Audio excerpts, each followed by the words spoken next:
21 अगस्त 2022 के शिफ्ट 1 के MCQs, ये जो क्वेश्चन पूछे गए थे मैथ्स के पोर्शन के, वो मैं अभी डिस्कस करने जा रहा हूँ। कुछ क्वेश्चन मिले तकरीबन 11-12, जो कि शिफ्ट 1 के। शिफ्ट 2 के क्वेश्चन जो थे वो तो मैंने आपसे शेयर कर दिए थे। तो इस वाले का सबसे पहले integral of cos x divided by sin x। cos x divided by sin x is nothing but cot x। Integral of cot x, integral of cot x dx जो होता है वो होता है हमारे पास log sin x। फार्मूला लिखवाया था मैंने, इंटीग्रेशन के लेक्चर में बताया था, log sin x plus C. या अगर sin x पॉजिटिव कंसीडर कर ले तो डायरेक्ट आप sin x की वैल्यू अगर पॉजिटिव हो तो ठीक है, तो log sin x प्लस सी लिख लेते हैं। या फिर इसकी और एक इंटीग्रेशन होती है, इसकी एक और इंटीग्रेशन होती है, वो क्या होती है कि माइनस log cosec x।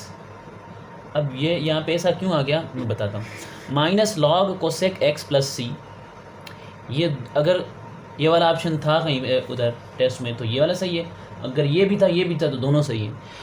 अब ऐसा क्यों है कि ये की आंसर क्यों आ सकता है, क्योंकि लॉगरिथम क्या करता है कि log ऑफ एक्स स्क्वायर में लिखूं या फिर 2 log x लिखूं। ये भी इंटीग्रेशन के प्रैक्टिस क्वेश्चन वाले वीडियो में मैंने आपको बताया था, उस लेक्चर में मैंने आपको बताया था कि लॉगरिथम की प्रॉपर्टी होती है, जो उसका वैल्यू होता है इनपुट, उसका कोई भी पावर होता है वो हम आगे लेके आ सकते हैं, कोएफिशिएंट उसको बना सकते हैं। इसी तरह उस कोएफिशिएंट को अगर हम सेंड कर सकते हैं, वापस उसको भेज सकते हैं। इस कोएफिशिएंट को हम इधर रख के log x स्क्वायर भी बना सकते हैं अगेन। तो यहाँ पे भी सेम प्रॉपर्टी यूज़ होगी। ये जो -1 इसका कोएफिशिएंट है वो उसके पावर में चला जाए तो हो जाएगा log cosec x की पावर -1 प्लस सी, और log ऑफ ये हो जाएगा log ऑफ 1 अपान में cosec x प्लस सी, और 1 अपान में cosec x किसके बराबर होता है, एक्चुअली में यही तो sin x के बराबर होता है। सेम बात हो गई। या ये ऑप्शन आ जाए minus log cosec x plus C, या फिर ये ऑप्शन आ जाए log sin x plus C, दोनों सही है। एक और चीज़, इसको अगर आपको डायरेक्ट नहीं पता तो ये किस तरह करते हैं, एक और फार्मूला मैंने आपको बताया था कि integral of f dash of x divided by f of x, मतलब एक फंक्शन है डिनोमिनेटर में पड़ा हुआ है, उसका डेरिवेटिव उसके न्यूमरेटर में पड़ा हुआ है, उसका इंटीग्रल आपसे अगर पूछ रहा है तो आप कुछ ना करें, जो फंक्शन है ओरिजिनल, मतलब इसका आंसर क्या करते हैं generally, log f of x plus C, report your answer as. अब log देखें, ये फंक्शन है, उसका डेरिवेटिव ऊपर पड़ा था cos x, तो डायरेक्ट हमने क्या किया है, log लगा के f ऑफ x जो था, जो कि sin x है, वो उसमें दे दिया आंसर में, log sin x plus C. ये 3 तरीके हो सकते हैं। उसके बाद क्या रहता है कि अगेन मैंने देखो आपको सब बच्चों को ये बताया है, मतलब अपने प्रीवियस जो पास पेपर्स जो 20 अगस्त को जो 20 अगस्त को टेस्ट आया था मेरान में मैथ्स के पोर्शन में, मैंने आपको बताया था, या इवन आज भी बताया था, सेकंड शिफ्ट के जो क्वेश्चन मैंने आपके साथ शेयर किए थे, उसमें ये बताया था कि जो क्वेश्चंस आ रहे हैं वो तो करो कॉन्सेप्ट के हिसाब से, कॉन्सेप्ट उनका पकड़ो ही, ठीक है, वो तो अलग बात है, लेकिन उसके आसपास के क्वेश्चन भी देखो। जैसे आज cot x का इंटीग्रल आ गया ना, तो कल tan x का आ सकता है, क्योंकि आज एक इंटीग्रल यह है cot x, और जो सेकंड शिफ्ट है जो कि मैं ऑलरेडी उसका MCQs आपके साथ में शेयर कर चुका हूँ, उसमें क्या पूछा गया था, log cot स्क्वायर x का, sorry integral of cot square x, मतलब इसके आसपास ही है ना। तो आप भी काइंडली जिनका भी टेस्ट रहता है वो क्या करें कि एक तो ये जो रोज़ मैं पास पेपर्स की वीडियोस अपलोड करता हूँ वो भी देखें, और इनके आसपास जितने भी क्वेश्चन बनते हैं काइंडली वो भी देखें, अपने प्रैक्टिस करें, और जो नहीं हो रहा है काइंडली शेयर किया करें अपने भले के लिए व्हाट्सएप ग्रुप पे, ठीक है। अगला क्वेश्चन करते हैं। अगेन देखो इन्वर्स पीछे जो आज वाला मतलब 21 अगस्त को जो शिफ्ट 2 था, उसमें भी एक इन्वर्स का क्वेश्चन था, मैट्रिक्स का इन्वर्स फाइंड करना था, मैट्रिक्स का 2×2 जिसका ऑर्डर होता है।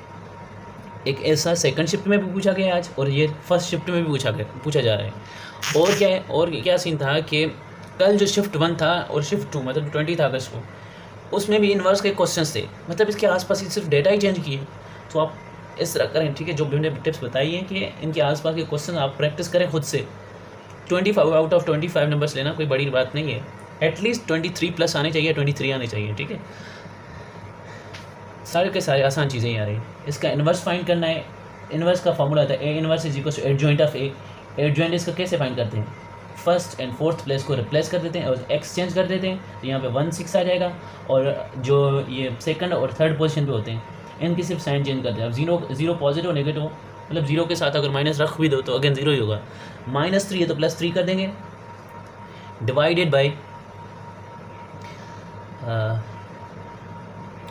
ठीक है, डिवाइडेड बाई इसका मैग्नीट्यूड। अब इसका मैग्नीट्यूड क्या है, 1 × 6 6 होता है, -0, तो इसका मैग्नीट्यूड क्या हो रहा है 6। ठीक है, तो 6 जब अंदर इसके मतलब इनवर्स में चला जाएगा, इसके डिवीजन में आ जाएगा जैसे ही, तो ये 1/6 हो जाएगा, प्लस 3/6 1/2 हो जाएगा, और 0/6 will be equals to 0, 6/6 is equals to 1। ये इसका इन्वर्स है। A vector whose direction is any arbitrary direction, मतलब डायरेक्शन कोई सा भी हो सकता है, बट मैग्नीट्यूड इज 0, तो उसको क्या कहते हैं, ये नल वेक्टर की डेफिनेशन है। नल वेक्टर क्या होता है, ये 0 वेक्टर, ऐसा वेक्टर जिसका डायरेक्शन पता ना हो, आर्बिट्री कोई भी डायरेक्शन हो, और उसका मैग्नीट्यूड जो होता है वो 0 होता है, उसको क्या बोलते हैं, नल और 0 वेक्टर। ठीक है, उसके बाद integral of, sorry, if f of x is equals to √x, ये भी क्वेश्चन ऐसा है, कल शिफ्ट 1 में, शिफ्ट 2 में, आज शिफ्ट 2 में भी इस तरह के क्वेश्चन पूछे गए हैं। ठीक है, आज शिफ्ट 2 में क्या क्वेश्चन था, f of x is equals to √x, then f of 2 पूछा गया था। ठीक है, और यहाँ पे क्या है, f of x is equals √x, f of 4 पूछ लिया है।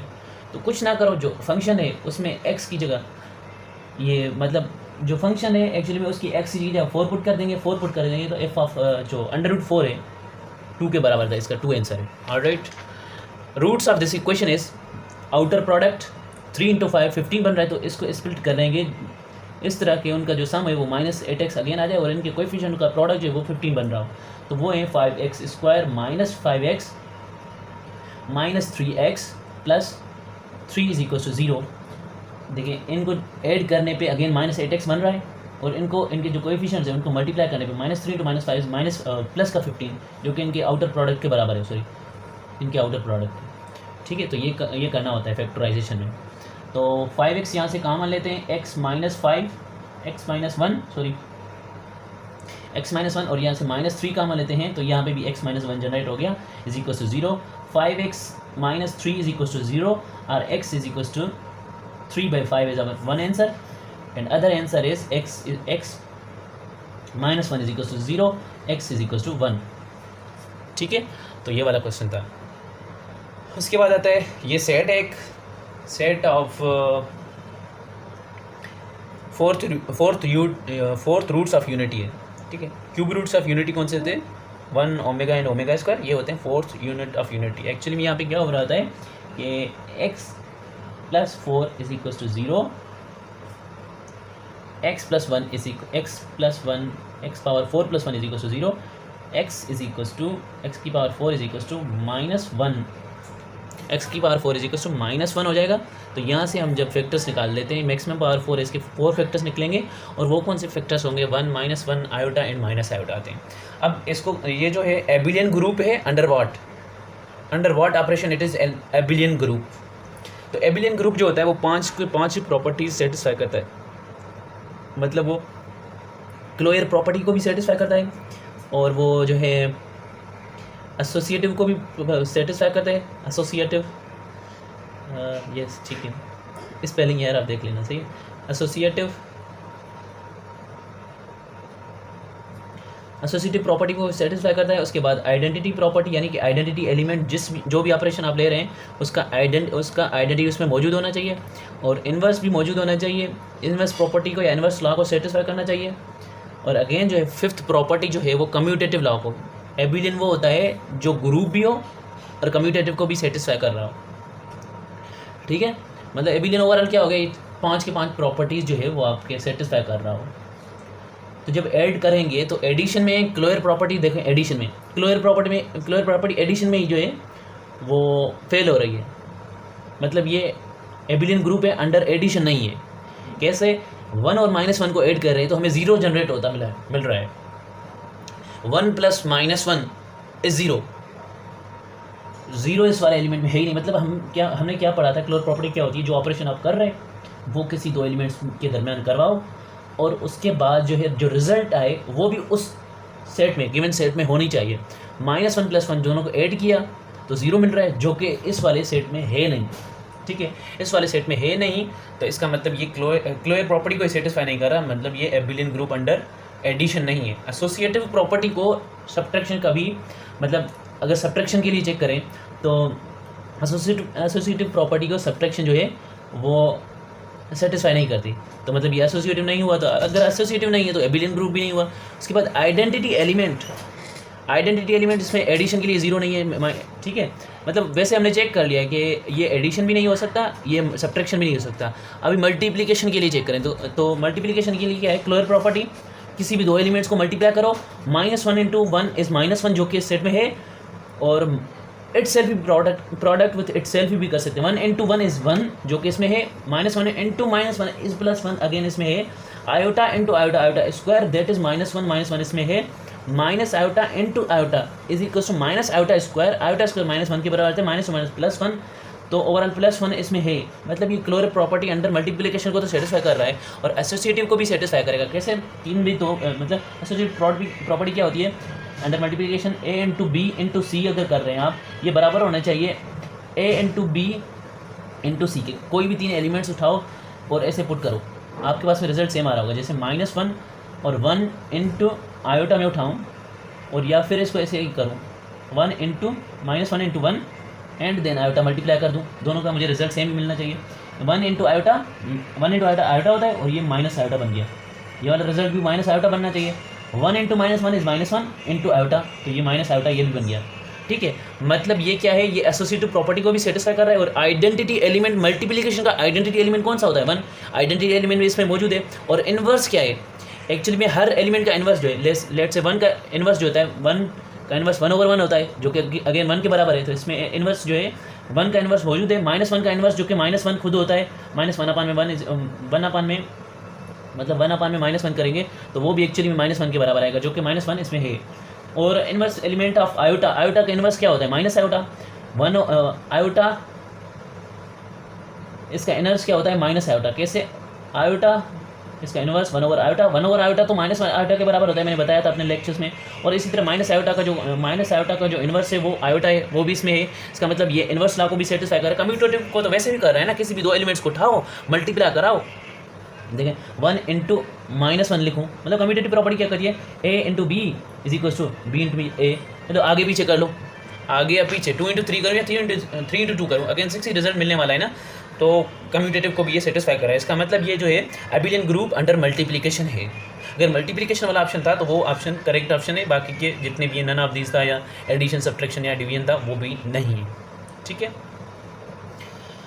नन ऑफ दीज ऑप्शन था, या फिर एडिशन सब्ट्रैक्शन एंड मल्टीप्लिकेशन, और नन ऑफ दीज इस तरह के ऑप्शन थे। तो नन ऑफ दीज नहीं, ना के एडिशन सब्ट्रैक्शन, सिर्फ मल्टीप्लिकेशन के लिए सही।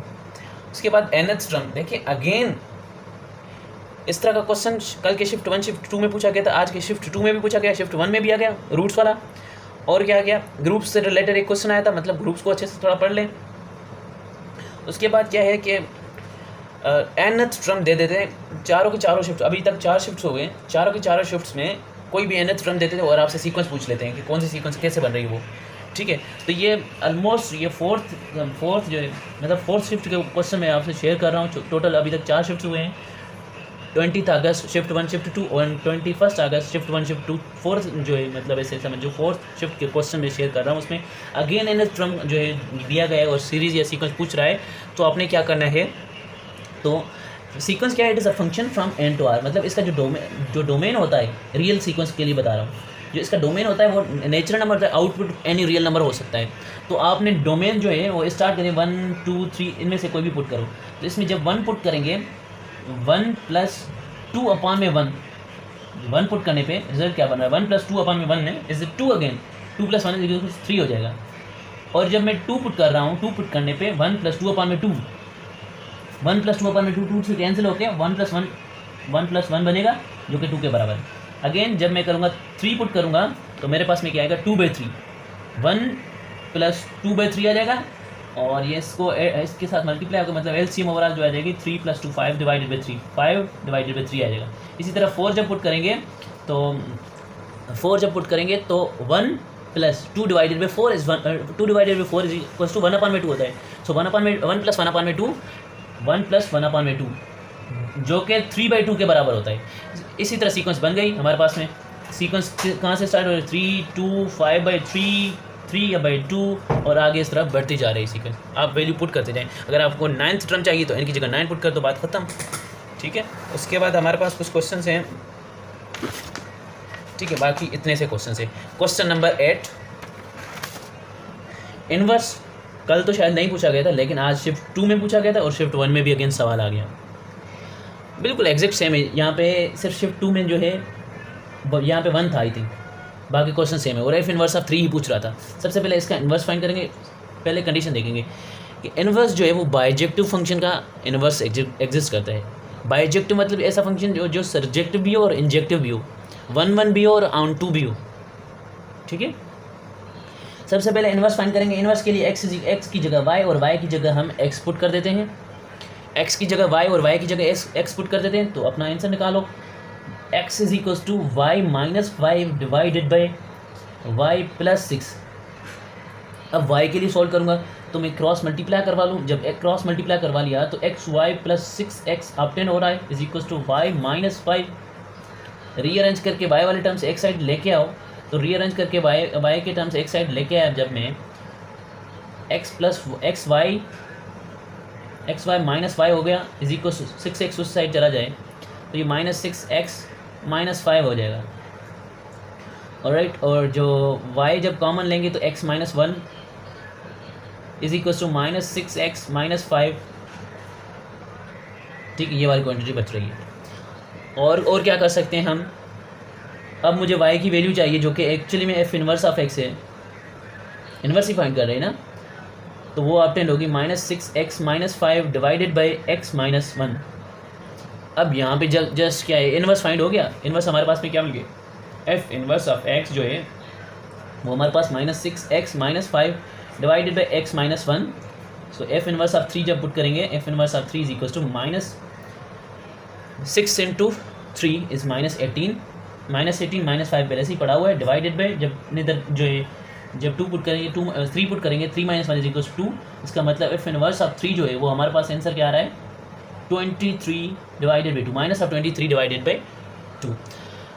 ये भी देखो इनवर्स का क्वेश्चन शिफ्ट 2 में भी आया था, शिफ्ट 1 में भी आ गया इस तरह का। मतलब इनवर्स के कॉन्सेप्ट ठीक कर लो। और क्या बता सकता हूँ, और मैंने आपको कल भी बताया था या शायद आज बताया था, जो जब शिफ्ट 1 के MCQ शेयर कर रहा था आपसे, तो मैंने बताया था tan alpha sin alpha plus beta कल शिफ्ट 1 में आया था, और कल शिफ्ट 2 में cos अल्फ़ा प्लस बीटा का फार्मूला है, और आज शिफ्ट 2 में tan अल्फ़ा प्लस बीटा का फार्मूला पूछा गया था, और शिफ्ट 1 में जो tan अल्फ़ा माइनस बीटा का फार्मूला पूछे गए। तो इसका फार्मूला होता है, डायरेक्ट फार्मूला देख लो, tan alpha minus tan beta divided by 1 plus tan alpha tan beta, इसका फार्मूला होता है। ठीक है, ये भी हो गया। ये 540 डिग्री अगेन देखो, इस तरह का क्वेश्चन पिछले तीनों शिफ्ट्स में पूछा गया। तो डिग्रीज को जब रेडियंस में कन्वर्ट करते हैं तो π/180 से मल्टीप्लाई कर देते हैं। ठीक है, तो डिग्री खत्म कर देते हैं। उसके बाद 0 0 में कैंसिल, 18 टेबल इसके ऊपर 18 का टेबल 3 टाइम्स जाता है, तो इसका आंसर आ रहा है 3π। इसका आंसर क्या है, 3π। If 2 coins are tossed simultaneously या tossed, then what is the probability of getting at least one head? मतलब 1 हेड आए या दोनों के दोनों हेड आ जाएं, या एटलीस्ट 1 हेड आए। एटलीस्ट 1 हो, फिर मैक्सिमम कितने भी हो, एटलीस्ट 1 हो। और जो टोटल पॉसिबिलिटी है, या तो हेड आ जाए, या टेल आ जाए, या फिर हेड टेल आ जाए, या फिर पहले वाले के ऊपर टेल आ जाए, दूसरे के ऊपर हेड आ जाए। एटलीस्ट 1 हेड पूछ रहा है ना, मतलब जहाँ भी हेड दिखेगा वो आंसर में उठाएंगे। यहाँ पे भी हेड दिख रहा है, यहाँ पे भी हेड दिख रहा है, यहाँ पे भी हेड दिख रहा है। टोटल 4 पॉसिबिलिटीज़ थी, टोटल 4 पॉसिबिलिटीज़ में उसमें से गिवन कंडीशन के हिसाब से कितनी हमें रिक्वायर्ड है, 3। क्योंकि जहाँ पे हम एच देखेंगे हेड, वो हमने पिक करना है, क्योंकि एटलीस्ट 1 हेड वाला पूछ रहा है ना। तो हेड तो यहाँ भी आ रहा है, हेड यहाँ भी आ रहा है, हेड यहाँ पे भी आ रहा है, तो 3 जगहों पे हेड आ रहा है, इसलिए 3/4 या अगर पॉइंट में इसका आंसर हो तो 0.75 इज आवर आंसर। उसके बाद क्वेश्चन नंबर 12। क्वेश्चन वैसे मतलब ये वाला रिपीट हो गया, ये कल शिफ्ट 1 या शिफ्ट 2 में पूछा गया था। Integral of 0 dx it is a constant c होता है। ऐसा क्यों हो रहा है, क्योंकि किसी भी इंटीग्रल क्या है, इंटीग्रेशन क्या है, it is the anti derivative, it is against derivative या रिवर्स प्रोसेस ऑफ डेरिवेटिव्स हैं। तो एक्चुअली में हर कांस्टेंट का वैल्यू जो होता है वो ज़ीरो ही होता है। हर कांस्टेंट का वैल्यू, हर कांस्टेंट का derivative D by D x of constant any, तो वो ज़ीरो होता है। भले मतलब डेरिवेटिव ऑफ 5 ले लें वो भी ज़ीरो होता है, डेरिवेटिव ऑफ -1 ले लें वो भी ज़ीरो होता है। एनी कांस्टेंट का डेरिवेटिव ज़ीरो होता है, इसलिए कह देते हैं उसका इंटीग्रल जो है, मतलब इंटीग्रल जो है वो सी है। क्यों सी है भाई? क्योंकि इस सी का जो डेरिवेटिव है वो अगेन ज़ीरो मिल रहा है हमें, जिसका इंटीग्रेट कर रहे हैं हम। ठीक है, तो ये थे आज के कुछ क्वेश्चन जितने मेरे से जिसने भी शेयर किए। ठीक है, आपके साथ मैंने शेयर कर दिए। थैंक यू, जज़ाकल्लाह, अल्लाह हाफ़िज़। अपने दुआओं में मुझे याद रखिएगा और काइंडली जो टिप्स बता रहा हूँ उन पर भी अमल करिएगा। और क्या मैं आपको टिप्स बता सकता हूँ दूसरे सब्जेक्ट्स के लिए यार? देखिए, एक मैंने व्हाट्सएप के ऊपर वोकेबलरी आपको सेंड की हुई है। जो मेरे साथ बच्चे व्हाट्सएप पे ज्वाइन हैं उनको तो मैंने वोकेबलरी सेंड की थी, तो उनको ऊपर से देख लें, क्या पता 1-2 लग जाए। और no compromise with first year और सेकंड ईयर के जितने भी 6 बुक्स हैं, पोएम हो गया, पोएम वाली बुक हो गई, प्रोज वाली हो गई और ड्रामाज वाली हो गई बुक, तीनों में जितने भी आथर्स हैं या पोइट्स हैं या किसने भी वो पर्टिकुलर स्टोरी लिखी है, ड्रामा लिखा है या फिर लेसन लिखा है या पोएम जो है उसने मतलब लिखा है, ठीक है, आथर्स के नाम पक्के से याद कर लो, रट लो। जैसे आज एक शायद इंग्लिश के पोर्शन में एक क्वेश्चन आया था कि author of the lesson my bank account. अब my bank account I think 3rd या 4th लेसन है फर्स्ट ईयर इंग्लिश बुक का, तो वो आप याद कर लें, मतलब आथर्स के नाम और पोइट के नाम याद कर लें। ठीक है, और क्या आ सकता है, एक पास पेपर में इंग्लिश में से एक क्वेश्चन था यार, जिसकी फर्स्ट ईयर और सेकंड ईयर अच्छे से पढ़ी हुई है, कॉलेज के क्लासेस ज्वाइन किए हुए हैं, वो क्या मतलब उनकी बुक रीडिंग अच्छे से की हुई है, उनको अपने टीचर्स ने बुक रीडिंग अच्छे से करवाई है। ठीक है, सो उनके जिनके भी बुक रीडिंग अच्छे से की हुई है, तो बुक में से अंदर में से जो भी लाइन आ जाती हैं, ब्लैंक्स आ जाते हैं। जैसे एक पास पेपर में क्वेश्चन था कि एक्ट 3 में कौन सा बॉक्स था, cigarette silver box, golden cigarette box, या कोई और मेटल का नाम रख दिया था। तो एक्ट 3 में जो होता है वो सिगरेट सिल्वर बॉक्स होता है। एक्ट 3 लेसन है, उसमें एक सिगरेट सिल्वर बॉक्स यूज़ हो रहा था। और क्या आ सकता है कि किंग जो था, किंग 5 रुडोल्फ, इस तरह के वो कौन सा किंग था, मतलब किंग 5th आई थिंक, इस तरह का कोई क्वेश्चन। ठीक है, पास पेपर में भी था। और वोकेबलरी कहीं से भी नहीं आती, आपके बुक्स में से ही आती है, फर्स्ट ईयर सेकंड ईयर। आप जिसके अच्छे से बुक्स पढ़े हुए वो जितने भी वोकेबलरी के क्वेश्चन आते हैं वो सारे के सारे कर सकते हैं, मैं गारंटी देता हूँ, आपके बुक में से ही आते हैं क्वेश्चन। ठीक है, और क्या होता है इंग्लिश के लिए, क्या क्या बता सकता हूँ। इंग्लिश में पार्ट्स ऑफ स्पीच आपको आने चाहिए, पार्ट्स ऑफ स्पीच की अच्छे से तैयारी करो। 12 टेंसेस जो हैं वो अच्छे से आने चाहिए, एडजेक्टिव्स, आर्टिकल्स और क्या आ सकता है, कंडीशनल सेंटेंसेस। ठीक है, वो भी आने चाहिए। कंडीशनल सेंटेंसेस क्या होते हैं, इफ़ आई कम देयर, अगर मैं वहाँ आऊँ तो मैं आपके लिए ये चीज़ लेके आऊँगा, अगर मैं उधर आया तो क्रिकेट खेलेंगे, इस तरह के क्वेश्चन जो जिसमें कंडीशन रख लेता है, तो इनको बोलते हैं कंडीशनल सेंटेंसेस। अब इनकी 4 कंडीशंस होती हैं, 0th condition, first condition, second condition, third condition and fourth condition. इस तरह के 4 कंडीशंस होते हैं। वो आप जो 4 कंडीशन में, मतलब एक ही वीडियो देख लो, 4-5 मिनट की होगी, 10 मिनट की भी हो, लेकिन आपका अगर एक क्वेश्चन भी हो रहा है तो पता है आपको एक नंबर से कितने मेरिट पोजीशन में फ्लक्चुएशंस आती हैं, आपका मेरिट पोजीशन जो है ग्रूम हो जाता है फिर। तो इंग्लिश में जो पॉइंट्स बताए, उसके बाद direct, indirect, passive voice, active voice आपको आनी चाहिए, रिमूव टू वगैरह आने चाहिए। इसके बाद फिज़िक्स की बात करते हैं। तो फिज़िक्स में क्या करना है आपने, जो यूनिट्स, डायमेंशंस, अगर देखें फार्मूला अगर याद है तो यूनिट आप बता सकते हो, अगर यूनिट याद है तो आप डायमेंशंस खुद से बता सकते हो। मतलब एक चीज़ याद करनी है, फार्मूला डायरेक्ट आ जाए तो आज आता है। पास्ट पेपर्स में सबने देखे हैं पास्ट के काइनेटिक एनर्जी इन SHM का फार्मूला बताओ, ठीक है, टाइम पीरियड इन स्प्रिंग का फार्मूला बताओ, पेंडुलम का टाइम पीरियड का फार्मूला बताओ। तो जो भी छोटी पॉइंट्स है, काइंडली बुक रीडिंग अच्छे से किया करें। अभी आपके पास इतना टाइम नहीं होगा, बट आपने भी खुद से प्रिपेयर किया होगा। बुक रीडिंग वेरी इंपॉर्टेंट है। बुक रीडिंग जो नहीं करेगा वो लॉस खाएगा। एक छोटी पॉइंट भी मिस हो जाती है उससे, अगर जिसकी बुक रीडिंग नहीं की हुई तो। ठीक है, और एक पास पेपर में क्वेश्चन है कि फिज़िक्स के हवाले से, वो ये है कि Roentgen is the unit of, यार रोएंटजन जो एक साइंटिस्ट का नाम था, उसने एक्स-रेज़ के ऊपर काम किया था, एक्स-रेज़ को डिस्कवर किया था। ये वाला क्वेश्चन सही है कि एक्स-रेज़ को किसने डिस्कवर किया, तो वो रोएंटजन साइंटिस्ट था। लेकिन रोएंटजन कोई unit, I don't think so कि ऐसा कोई यूनिट है। तो ये पास पेपर एक गलत क्वेश्चन है, अगर है तो आप देख लें गूगल, लेकिन मुझे लगता है मैंने नहीं पढ़ा अपने लाइफ पे। ठीक है, तो ये वाला क्वेश्चन आ सकता है कि रोएंटजन जो एक्स-रेज़ किसने डिस्कवर की थी, रोएंटजन ने, वो आया हुआ है, रोएंटजन ने एक्स-रेज़ को डिस्कवर किया था। और क्या आ सकता है, और वेक्टर्स के सिंपल वाले कॉन्सेप्ट जो है, मतलब आ तो इजी रहा है यार टेस्ट अपना। मैं बताऊँ कि मैंने 25-26 मिनट में टेस्ट करके बाहर निकला था, ठीक है, और अच्छे खासे माशाल्लाह नंबर आ गए थे। मुझे केमिस्ट्री नहीं आती थी इसलिए कुछ कम नंबर आए थे अल्हम्दुलिल्लाह, नहीं तो अच्छे स्कोर थे। और हाँ फिज़िक्स में और ये और कांस्टेंट के वैल्यूज़ पक्के से याद करने। कैसे? Coulomb's constant k is equal to 9.9 या सॉरी 9 × 10⁻9 इसकी वैल्यू होती है कॉलम कांस्टेंट की, है ना। 9 × 10⁻9 न्यूटन इंटू मीटर स्क्वायर पर कॉलम स्क्वायर, ऐसे ही कुछ वैल्यू। मैं जो वैल्यू बता रहा हूँ उसमें डिपेंड ना रहे, आप अपने बुक में देख लें, ठीक है। क्या पता मैं गलत बता रहा हूँ, लेकिन ये मैं बताना क्या चाह रहा हूँ कि कांस्टेंट के वैल्यूज से नो कंप्रोमाइज़। जैसे एप्सिलॉन नॉट की वैल्यू अगर आ जाए, एप्सिलॉन नॉट इसको permittivity of free space medium बोलते हैं, उसका अगर वैल्यू आ जाए तो उसका वैल्यू होता है 8.86 × 10⁻−12। इसका जो यूनिट होता है वो that is the reciprocal of unit of के कॉलम्स कांस्टेंट, ठीक है। उसका अगर न्यूटन के कॉलम कांस्टेंट जो के होता है उसका जो यूनिट होता है न्यूटन इंटू मीटर स्क्वायर पर कॉलम स्क्वायर होता है।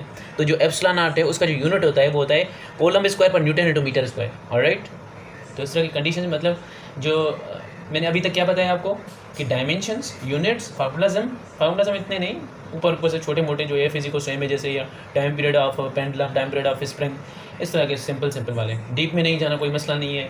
आपने पास पेपर्स देखे हैं, आपने जो बच्चे क्वेश्चन शेयर करते हैं व्हाट्सएप ग्रुप्स में, फेसबुक पेजेस के ऊपर, इतने सिंपल आते हैं। Book reading is very important. Book reading में से अगर कोई क्वेश्चन आ जाए कि ह्यूमन एयर जो है वो कितनी कम फ्रीक्वेंसी वाला आवाज़ सुन सकता है, तो आई थिंक 20 हर्ट्ज से लेकर 20,000 हर्ट्ज तक ह्यूमन एयर जो है आवाज़ सुन सकता है, ठीक है। उसके बाद लाउडनेस के यूनिट्स देख लें, ठीक है। और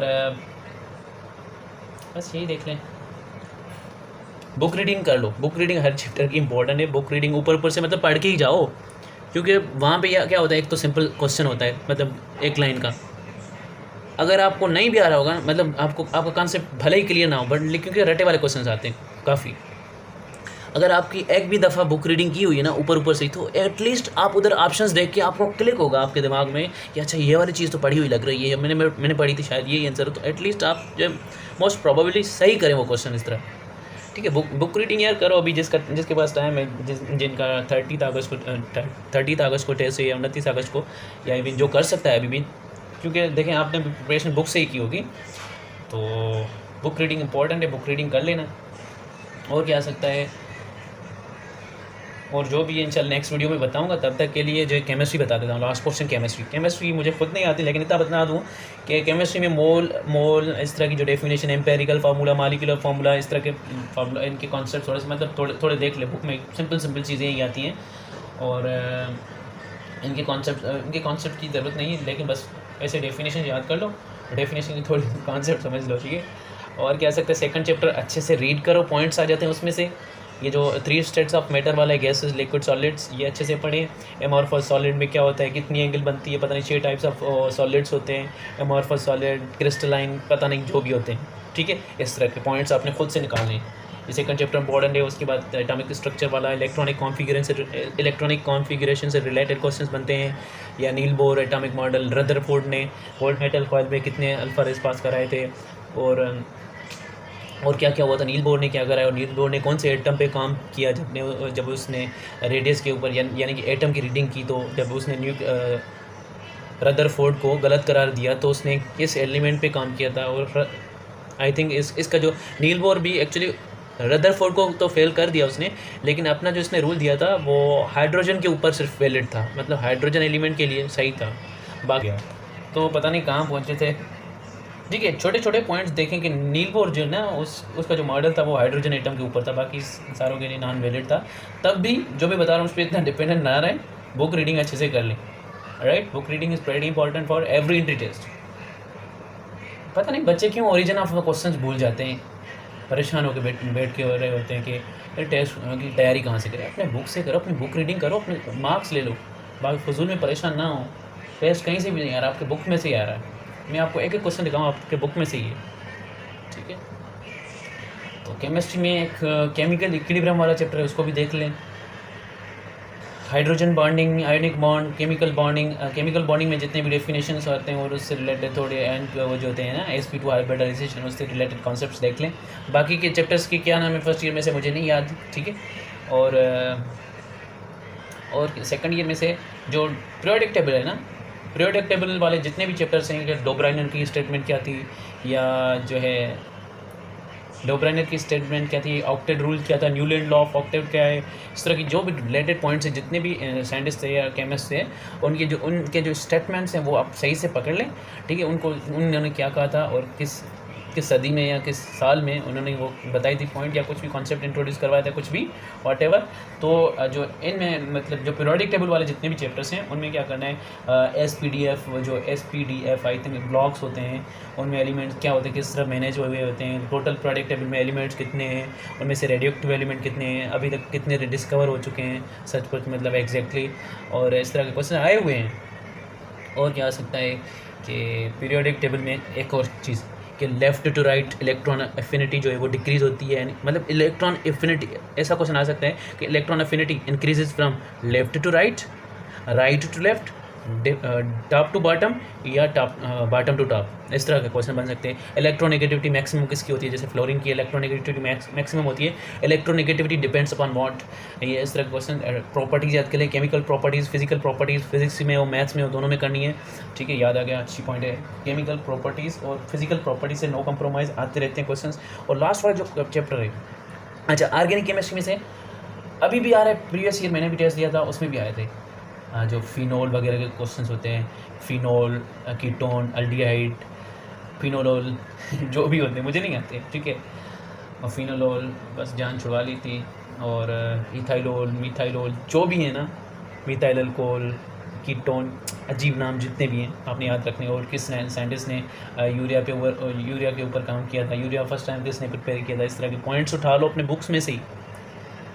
और इन सब के जनरल फार्मूलाज याद करने हैं। जैसे प्रीवियस ईयर ना जब हम टेस्ट हो रहे थे तो एक दिन क्वेश्चन आ रहा था कि एल्कीन का जनरल फार्मूला बताओ, दूसरे दिन या शिफ्ट 2 में आ रहा था कि एल्कीन का फार्मूला बताओ, देन पूछ रहे थे कि अल्काइन का फार्मूला बता लो, कीटोन का फार्मूला। आज भी एक टेस्ट आया है उसमें पास पेपर में, आज वाले टेस्ट में एक क्वेश्चन आया कि कीटोन का जनरल फार्मूला क्या होता है, अल्कोहल का जनरल फार्मूला क्या होता है, और एक स्पेशल टाइप ऑफ अल्कोहल था उसका नाम क्या होता है, और भी ब्लीचिंग पाउडर के कॉमन नाम, इस तरह के जो फार्मूलाज होते हैं ना वो भी याद कर लो केमिस्ट्री में, कि ब्लीचिंग पाउडर का कॉमन नेम या केमिकल नेम क्या है, सोडियम हाइड्रोक्साइड का जो है कॉमन नेम क्या होता है, मुझे नहीं पता, आप देख लो। अगर लिस्ट चाहिए तो व्हाट्सएप के ऊपर मैं सेंड कर दूंगा, कोई भी अगर मांगे तो, ठीक है। और कॉन्टैक्ट नंबर तो प्रीवियस वीडियोज़ में दिया गया है, ठीक है। और हाँ, बायोकेमिस्ट्री से भी 1-2 क्वेश्चन आ ही जाते हैं, लिपिड्स, प्रोटीन्स, या कार्बोहाइड्रेट्स या शुगर, इनके फार्मूलाज, C6H12 पता नहीं क्या क्या, मुझे नहीं आते। केमिस्ट्री मुझे बिल्कुल नहीं आती और पसंद भी नहीं आज तक, ठीक है। तो जितने पॉइंट्स बताएं यार, बुक को हमेशा फॉलो करो। लेट से अगर एक ड्रिफ्ट वेलोसिटी की वैल्यू है, आई थिंक सो, बट आप कंफर्म कर लेना कि ये भी आया हुआ क्वेश्चन है, और आ सकता है कि ड्रिफ्ट वेलोसिटी ऑफ इलेक्ट्रॉन्स जो होती है ना कंडक्टर के अंदर, वो होती है सिंथेक्स में आई थिंक ये लिखा हुआ है 0.01 मीटर पर सेकंड, और पंजाब टेक्स्ट बुक में लिखा हुआ है 0.001 मीटर पर सेकंड। तो अगर दोनों ऑप्शंस आ जाते हैं, अगर ड्रिफ्ट वेलोसिटी आपसे पूछ रहा है, तो आपके बुक में जो होगा आपने वो आंसर करना है। ये श्योर नहीं है, मुझे पता है कि डिफरेंट वैल्यूज़ लिखे हुए पंजाब और सिंथेक्स में, वो आप देख लेना कि दोनों के अलग अलग वैल्यूज़ हैं, और जो आपके बुक में बताया गया उसको फॉलो करना है आपने, ठीक है। जो सिंथेक्स में आ रहा है, आपका टेस्ट सिंथेक्स से आ रहा है तो वहीं से टेस्ट में जाते हैं, ठीक है। अगर किसी ने पंजाब टेक्स्ट बुक पढ़ा हुआ है तो उस पर नहीं, सिंध वाली वैल्यू लिखनी है। और क्या आ सकता है, मेरा एक और पॉइंट याद आ गई कि फिज़िक्स के हीट वाले चैप्टर में भी, और केमिस्ट्री के थ्री स्टेट्स ऑफ मैटर वाले में चैप्टर में भी क्वेश्चन है कि जो बॉयल्स लॉ होता है उसमें जो कर्व बनता है P और V के दरमियान, वो कौन सा बनता है, हाइपरबोला, पैराबोलिक कर्व होता है, हाइपरबोलिक कर्व होता है, वो देख लें, आपके बुक में लिखा हुआ होगा, ठीक है। इस तरह के पॉइंट्स जो हैं, प्लीज़ अपने भले के लिए, मुझे कुछ नहीं होगा लेकिन अपने भले के लिए, प्लीज़ अपने भले के लिए, मुझे कुछ नहीं मिलने वाला आपके भले से, लेकिन आपके लिए दुआएं, ठीक है। बस खुशी मिलेगी अगर आप अच्छा स्कोर करेंगे तो इंशाल्लाह। और द बेस्ट ऑफ लक, अल्लाह हाफिज़। तब तक के लिए अपने लिए दुआएं करें, मेरे लिए दुआएं करें, और जिन बच्चों का कल टेस्ट है उनके लिए भी दुआ करें, और जिन बच्चों ने ये वाले क्वेश्चन शेयर किए हैं उनका भी अच्छे से एडमिशन हो जाए जिस डिपार्टमेंट में वो चाहते हैं, इस तरह की दुआएँ करें। और भी मुल्क की खुशहाली के लिए जैसे किस्म में सूरत हाल चल रहे हैं उसका भी अच्छा हो जाए, ठीक है, बारिशें रुक जाएँ और लोग जो है फिर से सेटिस्फाई हो जाएँ, ठीक है। इस तरह की दुआएँ करते रहें। तब तक के लिए मुझे दीजिए इजाज़त। अल्लाह हाफ़िज़।